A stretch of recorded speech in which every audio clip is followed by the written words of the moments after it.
আমার video intro দেখেই হয়তোবা বুঝতে পারতেছেন যে আমি আজকে কি শেয়ার করব। হ্যাঁ, আজকে আমি দেখাবো রেস্টুরেন্ট স্টাইলে বাসা বানানো বার্গার। আসসালামু আলাইকুম, সবাই কেমন আছেন? আশা করছি ভালো আছেন। আমি আলহামদুলিল্লাহ আপনাদের দোয়ায় ভালো আছি। তো বার্গার বানানোর জন্য প্রথমেই আমার লাগবে একটা বার্গার বান, আর উপর দিয়ে দিয়ে দিচ্ছে মেয়োনিজ। মেয়োনিজের রেসিপি আমার আইডিতে অনেক আছে, আপনারা চাইলে দেখতে পারেন। মেয়োনিজটা দেওয়ার পরে আমি এখানে দেবো একটু টমেটো সস, আর এই দুইটা সস একদম ভালো করে ছড়াই দিব।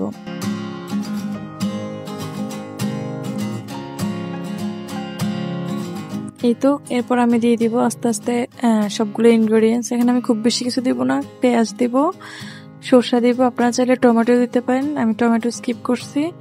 তারপরে দিব হচ্ছে ভেজে রাখা মুরগিগুলো।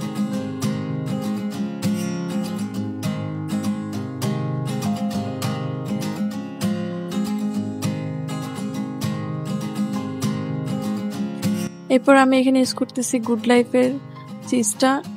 এই চিজটা আমার কাছে খুব ভালো লাগে।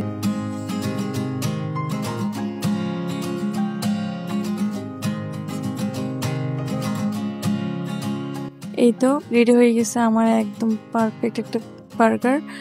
যদি আপনার চাইলে এভাবে খেতে পারবেন, কিন্তু আমি এটা এভাবে খাবো না। আমি এগুলাকে মেল্ট করে নেব চুলায় দিয়ে।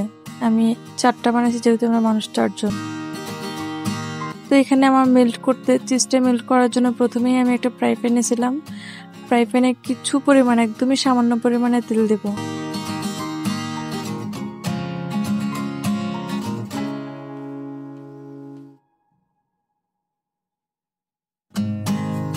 এরপরে আস্তে আস্তে আমি আমার বার্গারগুলা ফ্রাই প্যানে দিয়ে দিব।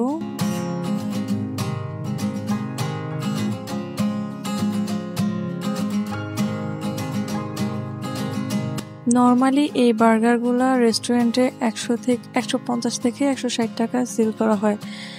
সেক্ষেত্রে কিন্তু আপনার স্বাস্থ্যের ঝুঁকিও থাকতে পারে।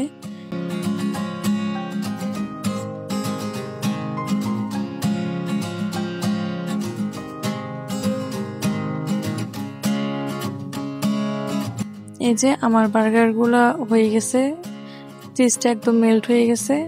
আমি আস্তে আস্তে নামাই নেব।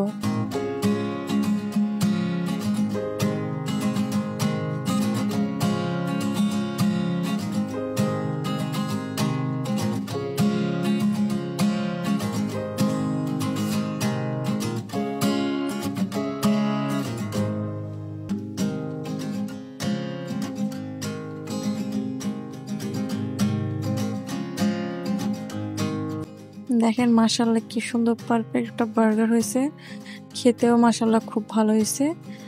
তো সবাই ভালো থাকবেন, দেখা হবে নেক্সট কোনো ভিডিওতে। আসসালামু আলাইকুম।